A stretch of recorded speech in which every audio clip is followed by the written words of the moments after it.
Hey guys, what's up? Welcome back to the episode. This time the podcast we have Udit Goenka, who is the founder and CEO of Pitchground and is also building firstsales.io. On the show we discussed about SaaS, DALL 2, and if it will take up graphic designer roles, starting up, hiring, firing, and a lot more. So without any further delay, let's begin. Okay, awesome. So the first question I want to ask you is very simple, it's very cliche. Who is Udit Goenka? What does he do? Yash. Firstly, thank you so much for inviting me.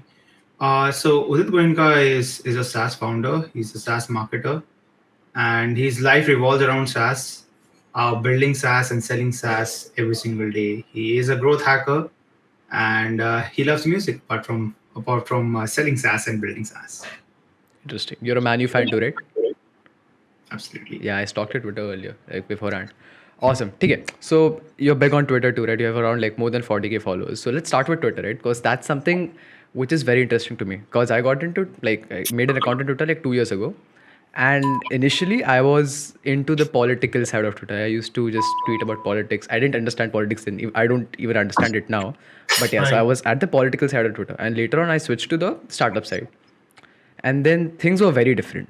The Indian startup Twitter space is very peculiar. So what do you think about that? Like, what do you think about the current Indian startup space Twitter? I think I started off with Twitter back in 2009. If I remember correctly, it was on my birthday that I registered the Twitter account. But after using it for like a month, the only thing I would see is like political tweets, and that is the last sort of an interest in my list, right? I'm more curious about what's going on with regards to businesses, and that's what makes me a lot more curious than political content. So I kind of like stopped using Twitter, and continued my journey. But then again, one of my good friends told me that, oh, that you should start pursuing a lot of personal branding because you've built companies, you've sold companies, you've built Pitchground, which is a massive platform today, and it's India's top SaaS marketplace. Why don't you go ahead and start sharing how you did all of these things? Because I was doing all of the webinars under Pitchground, but I wasn't really focusing on my personal brand at all. So the account that you see massive was a mere like 2,000 followers back in September last year, and that's when I was thinking which platform should I give a try, because I tried YouTubing a bit initially last year. Couldn't find time. LinkedIn couldn't find time. Instagram couldn't find time. But Twitter is something that really connected with me because it allowed me to be myself in both professional and personal way, and that's something that I needed, like a platform where I can talk and be myself. Because when you look at LinkedIn, it's a fantastic business platform, but the moment you start talking just about yourself and your personal life, like you love music and stuff and all of those things, people would be like, what are you doing? Sure. Instagram, if you start talking too much about business, it'd be like, what are you doing, right? I need to see some pictures of dogs and cats, and what are you eating, where are you traveling, music and things like those. Again, that's completely fine, because that's how the users are being trained across all of these platforms. But Twitter was like, hey, I can talk about what music I'm listening to, but at the same time, I can talk about strategies.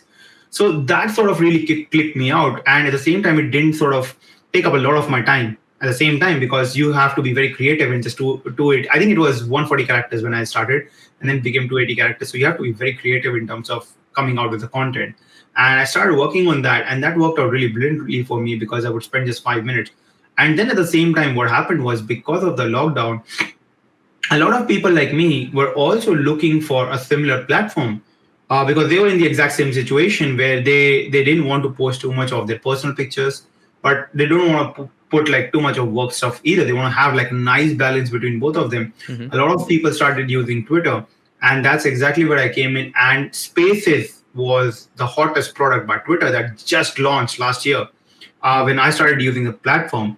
And that's when the entire ecosystem came in and boomed up. Like everyone was on Twitter, everyone was talking on Twitter. The entire Indian ecosystem, like founders like Kunal Shah, right, Nitin Kama, they started becoming very, very, very active. And that sort of inspired a lot of other people to jump on board and start interacting with them, because otherwise they had zero chance to interact with such big billion dollar company entrepreneurs out there.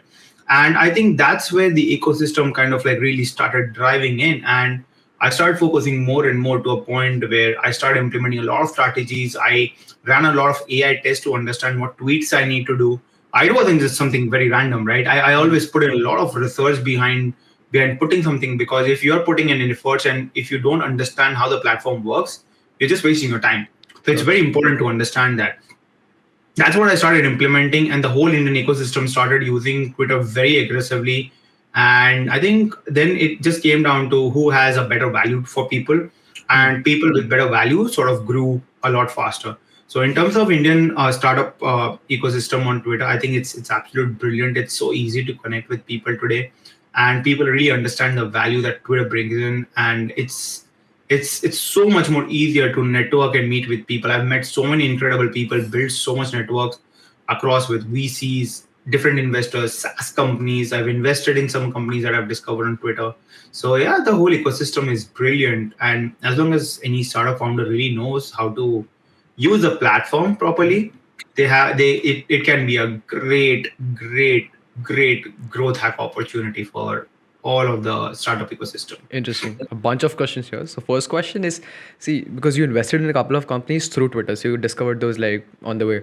So how does a what does a good Twitter profile look like? Like what are the green flags? What are red flags? Like let's say if someone is making a Twitter profile right now, like the person has like a I would say company. just go and look at my profile. Simple. I have optimized it to the core, right?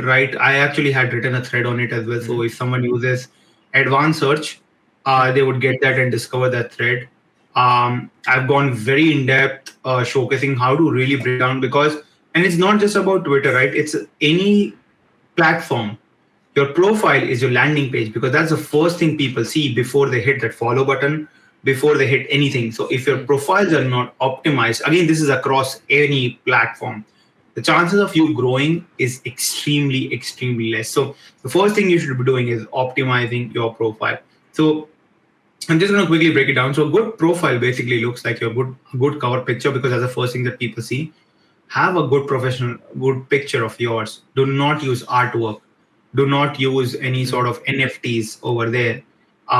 Do not use like any random logos unless or until you're a brand or a company. If you are a person, use your picture. That's it. It doesn't matter what picture you use. Your face need to be visible. Don't do a half-sided face or a back-sided face, or show your backside. No one is interested. Show your. It's 2022. People are not going to trust you if they don't see your face. Simple as that. That's the first thing people should do. The second thing people should do. Then the third thing is your bio. Your bio is very important. Don't stuff in keywords. I'm an SEOist as well. I am an email marketer as well. I am a digital marketer. I'm a growth hacker. Don't do that, right? No one is interested in reading your keywords. Have a conversation. I talk about XYZ. That's it. This is what I know. So now when I come to a profile and see this is what they talk about, I have a very high level of clarity whether I want to follow that person or not. So that's why it's very important. And then finally, use your website link URL very properly. That's again very important, right? Take them to a newsletter or a landing page where you're collecting your email, because you can wake up tomorrow and see your account getting banned. So there is that possibility. So this is why all the company can shut down. You never know. You want to ensure that you have built a relationship outside of the platform. So anytime you do that, take the users outside of the platform and make them subscribe to your email list, because that is the only real asset that you have. That no matter what happens, you have it. You can communicate with people. Even if you change platforms, you can just send out an email and tell them, hey, I've moved to this platform. If you want to continue following my work, please just visit there. So that's where the opportunity comes in. And finally, never ever pin your best tweet that has got the highest engagement. This is the biggest mistake people make. Pin your story, even if it has one like. Pin your story, because you connect people on a deeper level and they know your story or they know about your brand story. Don't pin like some crazy random tweet that has got like hundreds and thousands of impressions and stuff or engagement. That is useless. People do not understand what value is that's going to add them, and that engagement is not going to lead to anything, right? Ultimately, if you're using the platform to build relationships and build customers, it's the story that you need to sell to make sure that you win your story and nothing else. So these are some of the critical aspects that I would say like you need to work on a good Twitter profile.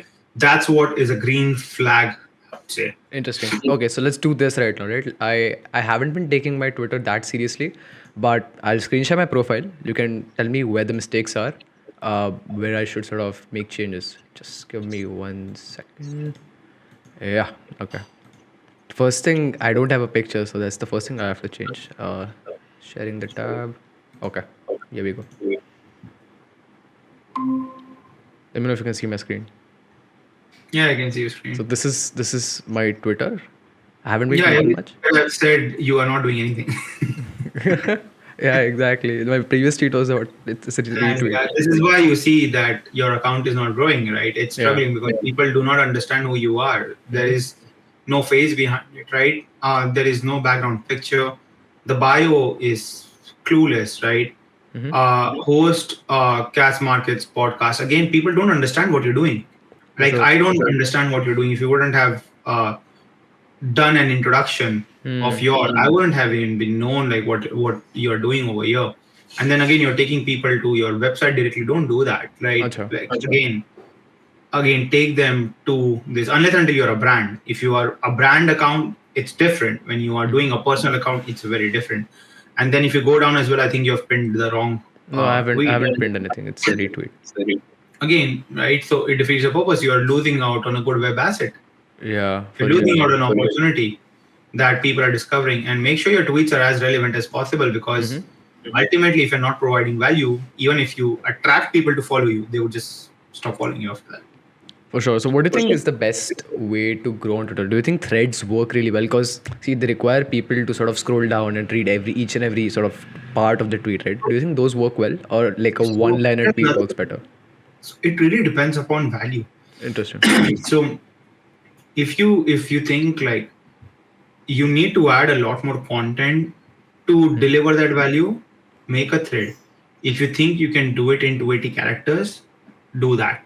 It depends on what topic you're trying to cover and how deep you're trying to cover and how much you can cover in the shortest number of words or characters. That's the whole point of Twitter. It's not about building a long thread. It's about giving the right knowledge to someone where all they need to do is invest their 15 to 30 seconds. Interesting. And that's where you need to understand which and what it also. Let's say that if you can tweet about something around how to improve podcasts. Now, if you can do that in 280 characters, that's way better than actually working on threads.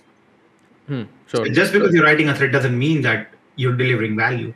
Value should be based on your content. Now, whether it's big, long, how you want to define how deep you want to go, the longer the content size would be at that stage. Interesting. So you spoke about It's never spaces. like it's never like how much, right? It's like how valuable those sentences are. That's how you sort of work on those contents. Interesting. So you spoke about spaces, right? So I dabbled around Clubhouse last year. I dabbled around spaces too. Didn't really enjoy what was happening, at least on Clubhouse. For like, have you used Clubhouse? I don't use Clubhouse. I Never? created an account when they started, but the Okay, platform okay, just didn't continue. connect with me. Again, like I said, it was too much of a commitment. I couldn't stay for like 2 hours, 3 hours, and the worst part was there was no recording, nothing. So all the contents were going down the waste, right? So for me, it's also very important that if I'm spending specific time, I can also repurpose the content, and that's where it worked out brilliantly for me on Twitter because Twitter had recordings, and at the same time, I could just share those contents. I could also just tweet out. So again, there were opportunities are pretty intense on Twitter at that stage compared to Clubhouse. So with Clubhouse, and also at the same time, like it's very hard to just stay committed 2 hours, 3 hours, staying over there every single day trying to network only to realize that people won't even remember you. So For sure. for me, that's why like I ended up moving to Twitter, and it worked out way better for me. And in terms of space as well, I think I have used space very aggressively to share my stories, and that generally helped out because people would follow, then they would follow my content. So that becomes a great hook. But with Clubhouse, that wasn't the case, right? If people would go out, they'll probably even forget you. and they would not see your contents again till the time you actually go back. Here, if I'm busy some week, I can still push tweets. Those people that are following me can still connect with me. So that's how, like, I think Spaces worked out pretty well for Twitter and for all the users at the same time. I think what Clubhouse failed to deliver was like a very customized feed. Whereas if you see like a startup Indian whatever person's Twitter, like it's very customized. There are like 3 to 4 people you're sure you'll see them on the feed. But whereas if you open Clubhouse from any account, even if you have followed a bunch of whatever spaces, whatever rooms, at least like 6 months ago, you saw random spaces too, like random rooms too for Clubhouse, which made it like weird. Because if you Yeah, think but about I it, think that is a part of every social media. It takes time to optimize such for algorithms, sure, right? You look at Twitter, it took them what, like 10 years yeah, to optimize their algorithm. You see Facebook, right? It took them almost like several years. You look at LinkedIn now, it took them almost like 10, 15 years to perfect their algorithm because uh, how things used to work 10 years ago is very different than what it works right now, and it will work very different after 10 years.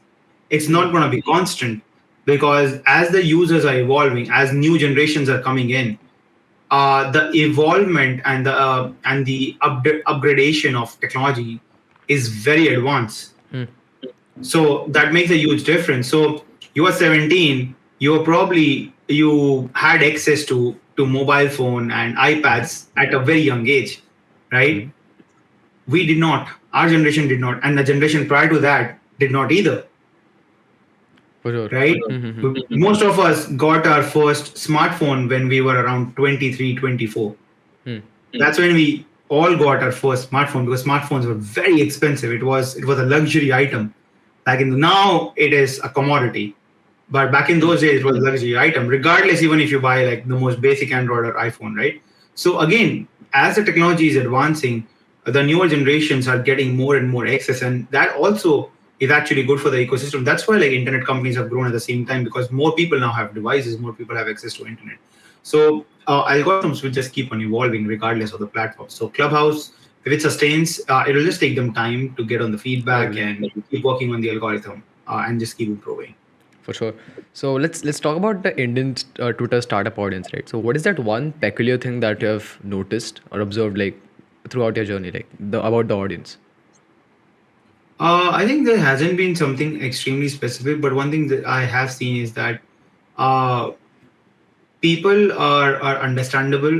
The people that you connect with, the relationships are way better that you build up with, and at the same time, the community is there out there to start helping out and pushing out each other as long as you provide value. If you're not providing value, then honestly nothing is going to happen.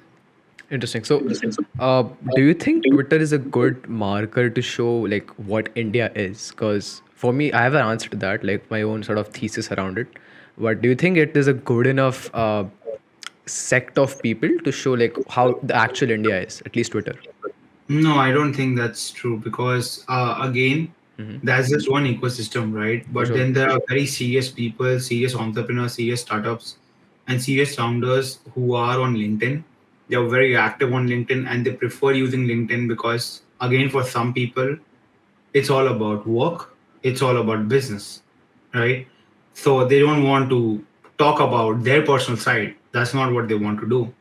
So even their personal talk would be around work, basically. So that's not really true. And then we have Facebook where the audience is again very different, right?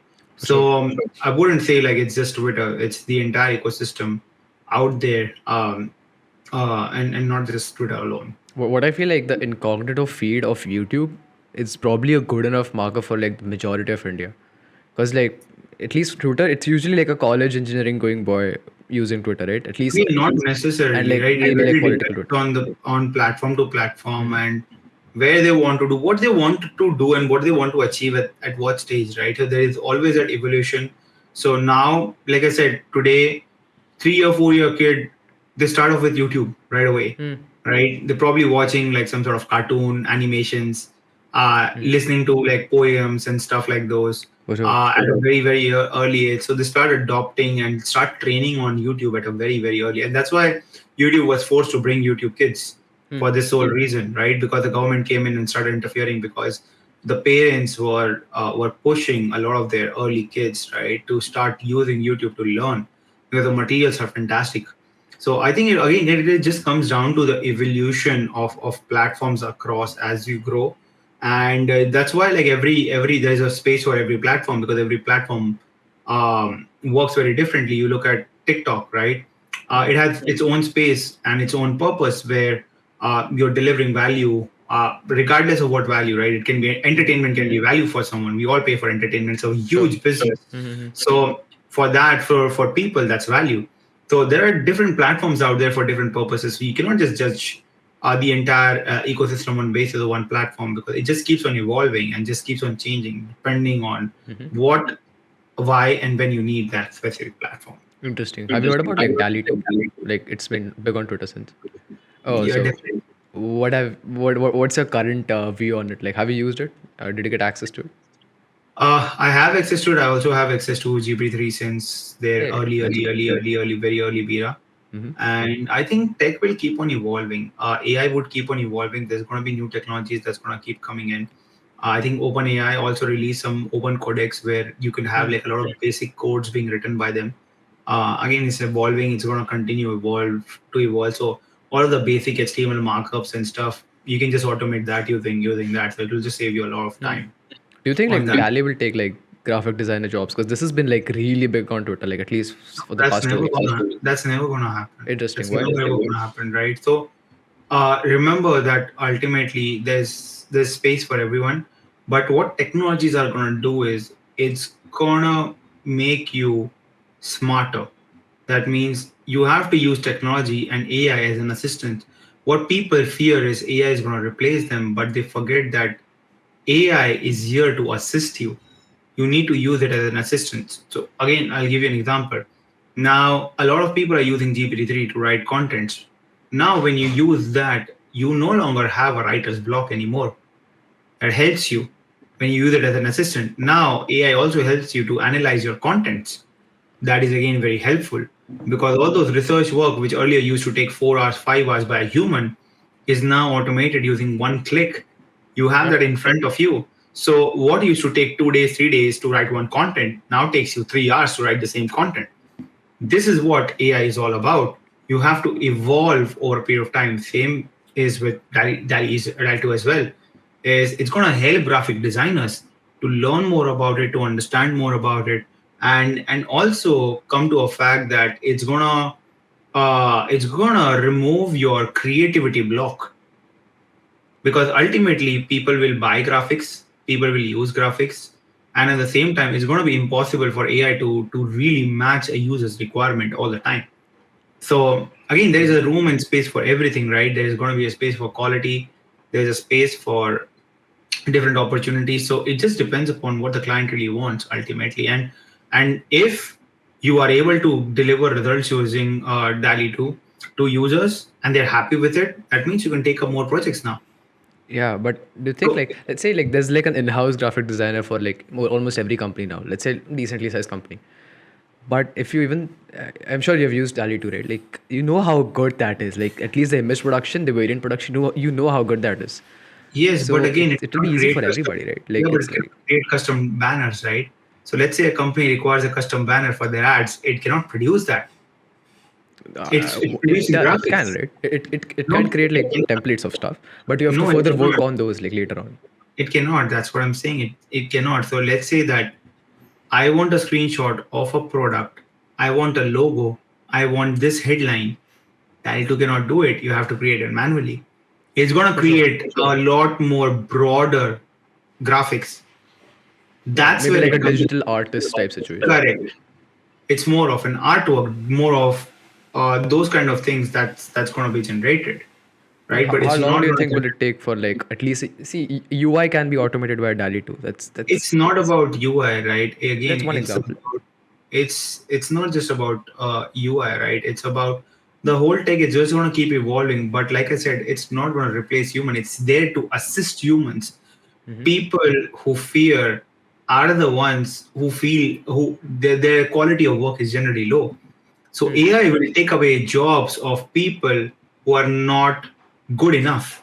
Yeah, And that's what the world is about, right? The world is about, if you want to survive, you need to be the best yeah, at but everything you do. Sure, but like So who aren't good enough, right? So generally for almost every industry, it's like a bell curve, right?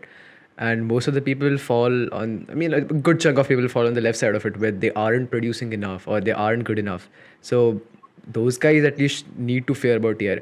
Dude, so what I'm I asking mean, is, like I said, AI is here as an assistant, right? mm-hmm, It's not a replacement. I use GPT-3 very, very, very aggressively, right? mm-hmm, And uh, I have just hired a writer to produce more content instead of replacing them and writing it myself, right? So sure, if my writer earlier was producing 10,000 words, the same writer is now able to produce 70,000 words. So that means I can now have almost 700% more output from the same person. mm-hmm, Now that reduces my cost massively, right? And this is where the opportunity comes. This is why I told you it's all about ensuring that you use AI as an assistant. So AI is never going to replace human. It's always going to assist humans, mm-hmm, helping them make better decisions. Now, people who are not quality enough. mm-hmm, So, for example, people who are writing terrible content, couldn't research properly, and just would copy paste gibberish content, right? sure, Those people are going to be out of the market because of such products. So AI will replace unquality people, but AI will never replace quality people because you need someone to have and run that AI along with you. That's how businesses are going to run. So that's how AI is here for. That's why AI exists. So it's not a human replacement at any given point, 10 years, 30 interesting. years down the road. It will just be there to assist people. Interesting. Like, how, like, what's your prediction on like the next 5 years? What jobs do you think will get replaced, or like, do you think like nothing will get replaced? What's the see? Like, let's say 5 years from now, we give good enough time for the AI to even It evolve. depends on industry. So you have to be like Okay, specific let's to let's go with industry. design. Let's go with design. If you're talking about designing industry, I would say that now more and more tools like Canva is coming up. So what used to take a long time is now a lot shorter time. So this also means that a lot of agencies are coming up because people still do not have time to use Canva. They Sure. still outsource those designs, right? Someone like me who is busy closing deals, I don't have time to sit down and work on the designs. I just create Hmm. content and I give it to my team and they work on the design work. So there's still going to be an opportunity. That's something that even Canva or AI cannot replace because people are just busy. You need a human to handle that particular aspect of the thing. So in terms of designing as well, the same thing is going to happen. It's just going to keep evolving. Tech is going to get better and it's going to keep providing better tooling to graphic designers so that they can produce results a lot faster. What is going to happen though is instead of a company hiring 10 people, because of these tools, the company will just hire 2 people. That is something that's going to happen. It's Hmm. not going to replace people, right? It's just going to lower down the overall people required because SaaS in general, right? I'm going to come to SaaS now because Hmm. ultimately SaaS are being built to cut down on human resources because human resources are getting very expensive. If we talk about firstsales.io, which is like one of our software that does email outreaching, Hmm. it sort of replaces the SDR completely. And a normal SDR, which will cost you about $500 a month, now you don't have to pay for that anymore because the same work is 100% automated using firstsales.io. So now this helps company to reduce the cost at that stage and sort of grow further. The same thing is going to happen across industry. So SaaS as an industry is going to take over on that. So the human resources cost is going to go up and the individual productivity of users is going to go high. So that's what is going to happen, not just in design industry, but across every industry. And I think there was also a stat that came out from Motilal Oswal that India is going to contribute about 50 to 60 billion dollars in revenue by 2030, which is approximately 5 to 6% of the revenue in the SaaS industry. So that means by 2030, the expected revenue, forget about valuation, right? The revenue flow in the SaaS industry is going to cross $1 trillion. India is going to contribute 5 to 6%, which is phenomenal. So imagine the number of opportunities that's going to come in this particular sector, right? And this is where even when these softwares are being built, the design needs to be built by a designer, right? It's not being built magically, and True. those designs are then templatized to start being produced in masses. That's where the opportunities for everyone, and that's how humans are evolving. Interesting. Without these techs, we wouldn't be even connected to it. We wouldn't be even talking today, right? You'd probably be studying and probably be looking for a job at Infosys, TCS, or somewhere, Sure. right? Yeah. So the world has evolved. Technology has given people opportunity to communicate, interact, network, and so many other things. So I'm just thankful for technology to keep growing. Awesome. So, man, let's jump to another segment now. I should have done this earlier, but I forgot to ask you, like, how was childhood like? Like, where did you grow up? Kya scene tha? Grew up in Mumbai itself. I'm a hardcore Mumbaiker. So born and brought up in Mumbai. Did my education in Mumbai. Then flew down to US for my very first venture. Grew it to multi-million-dollar. Sold it. Built my second company. Grew it to multi-million. Sold it. Third startup failed very miserably. But that is what gave me the idea for Pitchground. And today, like Pitchground is like a $20 million company. Awesome. Let's talk about that, right? Like, what failed? What do you think went wrong? Like, what did you learn there? A lot of things went wrong. A lot of decisions, in fact, every decision that I took went wrong. Right from team hiring to like firing to like hiring very quickly, making decisions, and every little activity, right, that you could think right has gone wrong. So that has taught me a lot of things. And this time, this is why, like with pitch round, I've overcome on all of those issues. Now I've made new mistakes during pitch round, right? But then I rebuilt my last failure into firstsales.io. So the firstsales.io was my last failure with a different name. But when I rebuilt it, right, the mistakes that I made with Pitchground, that's not there on firstsales.io. It's spectacular product, spectacular marketing, spectacular sales, and everything is just perfect. So as you keep getting, as you evolve as well, you learn a lot and you implement and you keep on doing better. That's pretty much like how like serial entrepreneurs usually do. They build things, they sell things, they build things, they make mistakes, they learn, they implement, and they do better as they keep moving forward in the future ventures. So I have a very clear philosophy that 20 should be about making mistakes, right? Make as much mistakes as you want, get a full clarity of whatever you want to do, try out everything. Your 30, you need to have a clarity. This is what I love, and this is what I'm going to pursue for the next 10 to 15 years of my life, because you cannot build a big company if you do not spend at least 10 years. It's impossible, especially if you're trying to bootstrap. Interesting. Let's talk about the hiring decisions you took. So, as someone who's just been hiring for freelance, I'm going to hire full time soon. So, let's say for the technical role, right? What is that one thing that I should look for? Like, what ideally should be the process be like? So start hiring from top. That was the first mistake that I did. I hired from the bottom. Because when you hire from the bottom, the problem is you spend so much time on training that by the time they're trained, they'll leave you and they Yeah. would join someone else. Now you get into that ridiculous loop of training people again and again every 6 months, and by the time they start producing results, they're out of your company. Because when someone is young, they're very fragile, right? They want to explore the whole world. They want to do everything. They want to become a doctor. They want to become an engineer. They want to become everything. So they try out everything, whatever they can, and that's a very normal process for any teenager who's getting into their 20s as well. Because again, you have just explored a whole new world, so you are now curious about everything. You want to try out everything, and that's actually good as well, because that's how you figure out what exactly you are really liking and what are you really enjoying. So start eyeing from top, because someone who is experienced is not going to just keep shifting companies, right? They're already in a certain position, certain level where they're not just going to keep shifting. So start hiring from the top.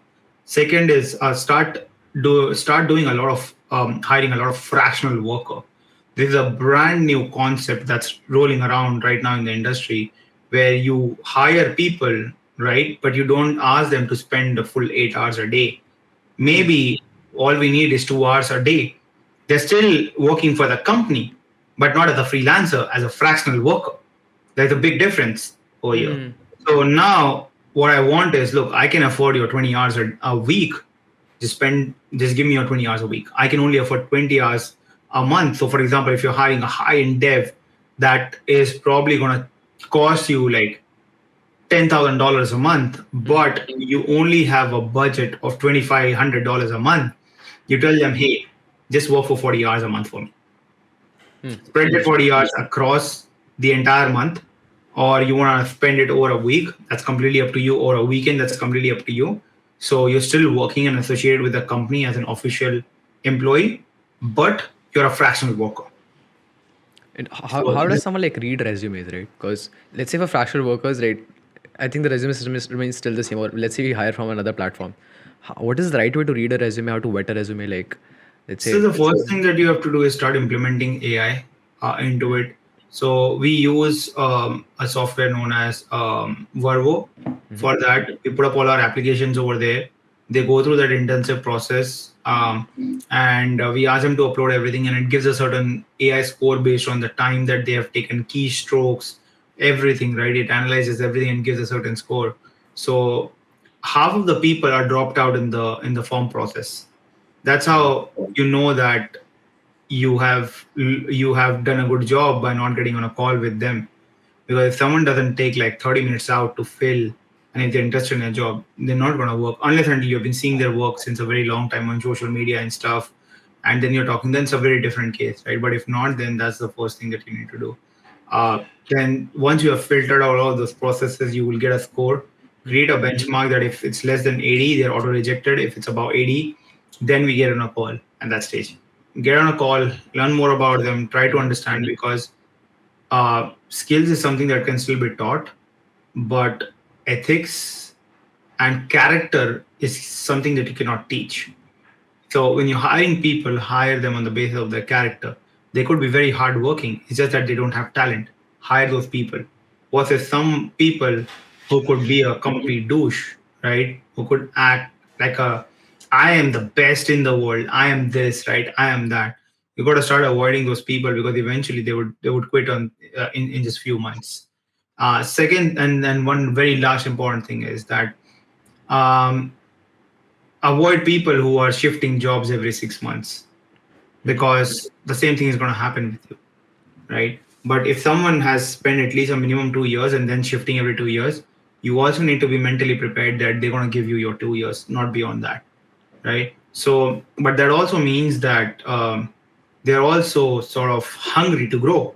So you need to make sure that you take that 2 years in the best possible way, and make sure that you grow aggressively using their help in those 2 years. So these things are very important, right? Like what kind of a people that you're looking for. So we generally look for people who have worked for at least like 2 years and keep on shifting jobs, because we know for the fact that they're hungry and they would over deliver. Because in order for them to move to the next job, they need to ensure they do better over here than what they've done previously. So we kind of like tend to hire those sort of a people, and that's pretty industry normal as well. Today, like you cannot expect people to stay beyond 2 years, 3 years maybe. There are very few people, except for your founding team or your co-founders out there, who pretty much stick along, right? Because that's what co-founders are for. And Sure. founding team is going to stick around, but rest of the team members just don't have a very high level of expectation. Interesting. How do you pick a like good co-founder? Just happened. I think luck played a big role, I would say. So my first co-founder is based out of US. I met him when I was 19, online on a forum. He is based out of US. Been working since then. Found my second co-founder back 3 years ago when I was building Pitchground. We interacted, clicked, everything perfect. So now I have two co-founders, and we're gonna pretty much work for our entire life until we retire. Interesting. So you built your first business in US, if I'm not wrong. Correct. And how does that change things? Did you build in India like later on? Like I was still in US, kya scene hai? No, so I already sold the first two startups I told you. Yeah. So have you built in India like after that? No, never. Acha, so okay, fine. So how does that change things? Let's say building in USA, and let's say you obviously have colleagues who have built in India. How does that change things? What are the different problems that are already solved when you build in USA? So I have always been in a business of subscriptions, and it's hard to do subscription business in India. Very hard, because of RBI rules, norms, and billing charges. It's just very challenging, and that's why you typically see that most of the Indian founders who are into SaaS industry, they either end up registering in Singapore, or they end up registering in US, and now they are also registering in Dubai as a location. So it's just the law that is forcing the founders to go outside of India. There's no other reason why. This is the law. Okay, so from what I heard, like from someone who had been on the show before, so it's Avalon scenes, right? So those guys said कि at least for the subscription based in industry in India, people try to negotiate a lot. Like if it's whatever, if it's even like 499 a month or $500 a month, people still try to negotiate like ye feature cut karo, wo feature cut karo. And I've seen this in even freelance projects where I sort of go in for whatever, like in a meeting, they're like, okay, you can cut this service, you can cut this service and cut the cost in let's say 80%. Whereas when That I has work never for happened with us, and we don't never, try like to at least in India, never. no, Wow. not even in India. We don't chase that sort of a user, right? So you need to have a very clear vertical ICP. So there's a concept that I've built around vertical ICP that stands for vertical ideal customer profiling, and not just a typical ideal customer profiling. So when you're working on an ideal customer profiling, you need to understand who your customers are. So if someone is negotiating for pricing, that means that company doesn't have money, right? And if you're going to try to serve to a company that doesn't have money, they're going to negotiate. It's as simple as that.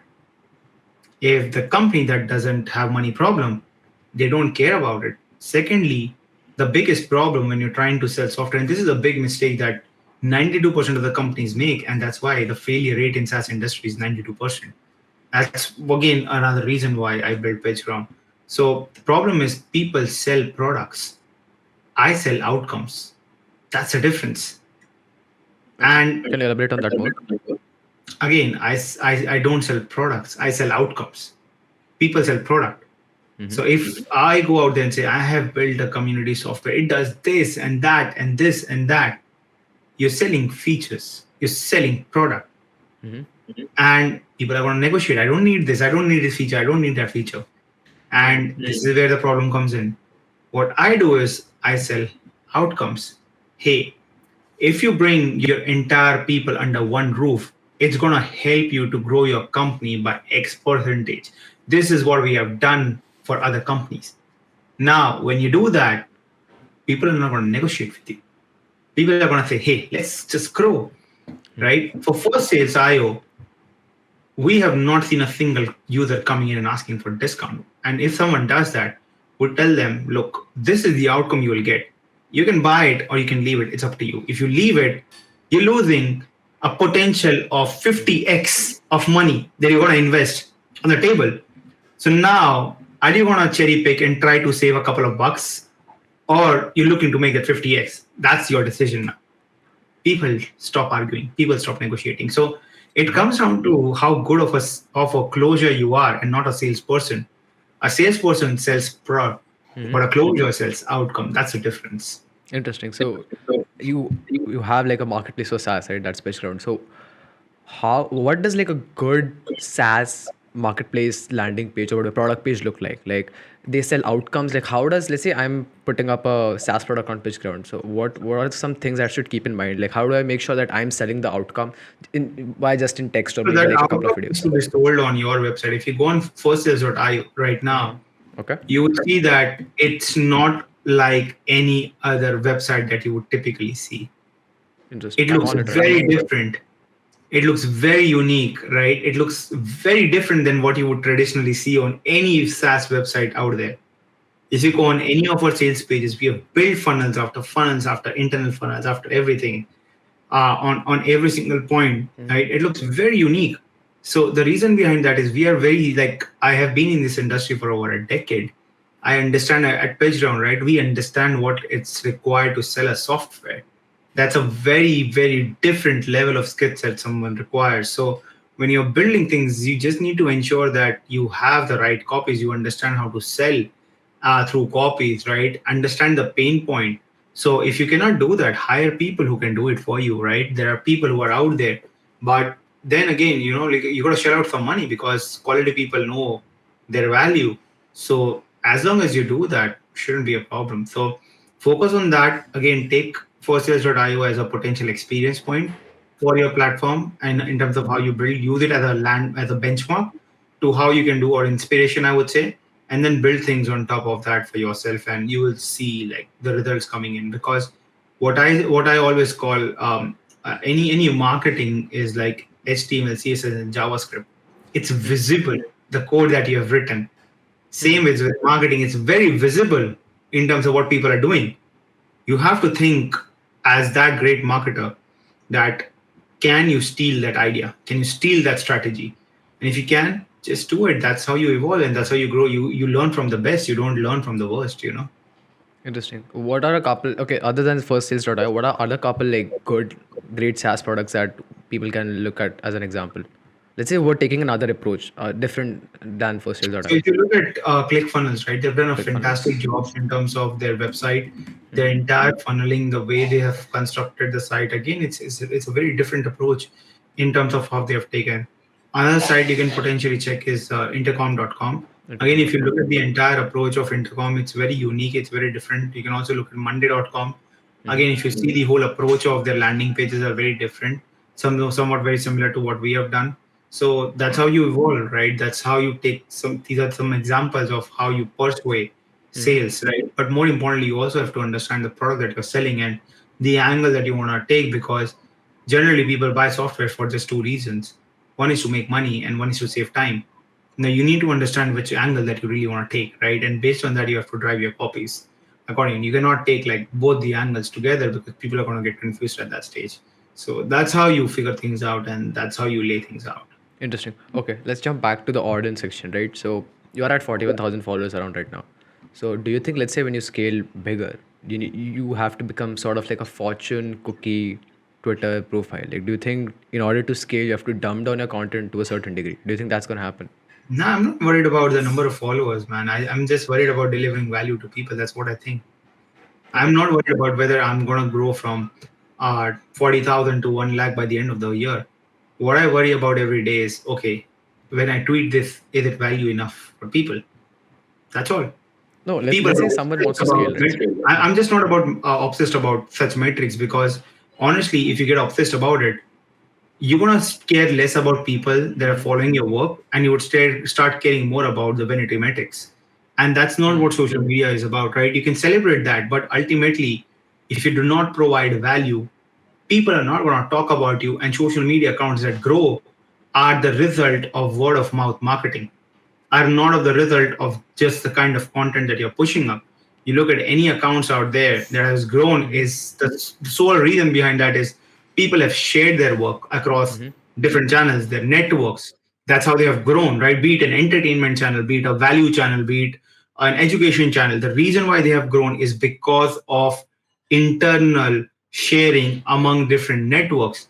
So we need to stop being obsessed about the number of followers, right? And we need to start being obsessed about delivering value. I'm a very high driven value driven guy, and that's why I share so much. Because again, when you do that, when you over deliver to people, when you over deliver value to people, they would be like, I need to share this person with other people, because there is a human concept of being an indebted, where when you provide so much value to people, you automatically feel, I'm indebted to this person because he has helped me, right? And when I share, I have zero expectation. So my growth has happened because of people. It has not just happened because of the content, because every content has made a difference in some entrepreneur's life at some point. And that's why they keep sharing my account with everyone. I get close to around 2,000 mentions minimum a month, right? And that is because of the work that I have did. That is not because I'm incredible or something. No, that's not because I have 41,000 followers. It's because I have good quality content that people enjoy, that people are learning from. I'm sharing my bit of experience. I'm not copying other people's content, right? I'm coming up with unique insights every day. I'm sharing. I don't know if you're following me on Instagram, but if you do, you might have seen my insights are very unique. And the kind of insights that I'm sharing on my stories, you will not find a single SaaS founder doing that. The reason behind it is, again, I focus on value. Now, people, when they see the value, they start telling everyone that, hey, you gotta follow this account, you gotta follow this account, you gotta follow this account, because everyone is craving for good content, right? Everyone is looking to learn something different, something new. That's what you gotta provide to people without any expectation. That's when growth will happen. Interesting. What are your like top creators, let's say on YouTube or Twitter, that some people can take as an example of if they want to create content? Honestly, I don't follow anyone specific. Wow. Just being like extremely honest with you. You don't watch content? Huh? You don't watch content? I don't go out there and specifically watch anyone's specific content, right? I've gotten to a stage where, um, because I am running such a big, large operation, I get so much insights from my own workings than what I would potentially get from watching some video out there. And if I need some information, I just Google them to get the information, or I just would go on YouTube to find out information. But I don't follow like any specific account for a specific set of knowledge today at the moment, neither for entertainment purpose or neither for any other purposes. Interesting. So what does Udit's like consumption feed look like? Let's say, what content do you consume, like generally, other than like, let's say, work content? I consume people's journey. So people who have something interesting, I follow them, and I love watching their journey at that stage, right? So for me, so for example, let's say that if you end up building a good relationship with me, and if you're posting good contents, if you're building your journey, I'm going to start following you to learn more about your journey, because that's what excites me. How people are building their journey and how they're sharing their journey. That's what excites me, right? It's not like how big of a top creator is and what sort of a content they're creating. That doesn't excite me. That's just me. So I am more about people, and I'm not about numbers in terms of that, but I'm very data driven in terms of the growth aspects of the things that I do. But I'm not obsessed with like, oh my God, I have to grow this account to this percentage, or this, or if nothing is happening. No, if my content is valuable, I put it up. I don't care about whether I get 1 like or 10 like or 100 likes or 1,000 likes. I do not care, and that's what doesn't put any pressure on me, and I can just ease off and share with people. And then I let people decide, because ultimately, if people are liking your content, they would talk about you, they would discover you, and that's how you probably might have discovered about me at the same time, right? Looking up onto all of these contents, and that's why you invited me to your podcast. If I would be talking shit, I don't think you would have sent me a message asking me to join the podcast. It's probably because of value. So when I provide value, I get 100x back in return in all of these forms. Now, wherever I go, any events that I do, at least 100 plus people show up in those events. They take pictures, they post about it, right? Everywhere. That's because they know that if Udit is coming in, he's going to come in with a value proposition. He's going to share value. He's not just going to share something generic out there. And again, unlike majority of the creators, I am actually running a business. I'm an actual founder. I'm not like a full-time content creator. I'm an entrepreneur, right? So when you're running a company as well, you would always have unique insights, because you're doing new things every single day. And when you're doing everything new every single day, you would always have something incredible and new to share that has worked or that did not work for you. And that's what I turn into content. So I document my everyday journey, I turn that into content, and then I share with people with my unique insights, where no one can copy my insights because they are unique to me. That's how I separate myself from the others out there. Okay. Enough of like startups and Twitter, right? So what are the problems that you are currently facing? Like as let's say a serial entrepreneur, what are the problems that you are facing right now? So I think I wouldn't be like talking about the current challenges that we are facing right now on this, because again, we are working on some of the things, and it has a lot to do with the IP that we are building up at the moment. That is going to be coming out in the next few months. So I cannot talk about it because of the fact that our competitors are closely watching every single move for us. So Sure. our challenges are purely around tech that we are building an IP upon. That's all I can say. Now, what tech we are building, you probably just have to wait for 6 to 8 months, and once it comes out, it's gonna blast out the entire world. Are you happy what you're doing? I love what I do. How long did it take for you to be happy? Like, was there a phase where you did like what you were doing? Or Never. never a second? Ever since I started as a designer, I love designing, right? Got into development myself because I wanted to explore more. Built my first company, enjoyed and learned about hardware there, right? That what made me curious about SaaS, because when I was building infrastructure for companies at my first company, learned about SaaS, got into SaaS, right? So I've always chased my curiosity. I've never chased my passion, because when you chase your curiosity, you get aware of more industries. Sure. So SaaS is something that I absolutely love. I love building softwares. I love selling softwares. I love building everything around it. I love marketing. I love sales, and that's what excites me. Like I wake up every single day. I work for almost 16 to 18 hours a day, and I enjoy what I do. Interesting. What keeps Udit up at night? Like at this stage? The fact that I am changing people's life when people sign up, and the kind of messages that I get after that, that oh my god, thank you so much for Pitchground. Because of your content, because of the software that you're bringing up on Pitchground, it has saved me a lot of money. It has transformed my life and my business at the same time. With first sales, people are seeing crazy conversions happening. People are insanely happy about it. So it's what really thrills me is when you wake up and you get these messages from your customers that thank you so much for building what you're doing. That's what keeps me going. Interesting. One of the last questions of the show, or maybe we'll continue if that flows, right. So the question is, what's our end goal? Like after you've built like 3 companies, what's next? Like when do you think will Udit stop? Never, man. An entrepreneur never stops, man. There's no retirement for an entrepreneur. So you don't have like anything in my, mind, like my grandfather is 87. He's still working. He says people who are lazy, they retire. A true entrepreneur never retires. They cannot sit idle at home. They just cannot. They can take a break of a month, 2 months, but after that they would get back because they just cannot sit idle. That's what true entrepreneurs breeds are all about, right? And that's what it is. I enjoy what I do, so why do I need to stop what I'm enjoying, right? So for me, never I'm thought of happy. retirement. Never Sorry? thought of retirement.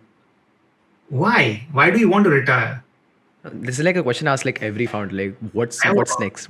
How is it gonna end? Like any I never worry about what's going to happen after 10, 20 years, right? I need to worry about what's going to happen today, because what happens today will decide my tomorrow. What's going to happen day after tomorrow is not in my hand. Wow. For that, I need to live for another day to come to tomorrow, which will become today one day, and the next day, and then I have to worry about tomorrow, the day after tomorrow.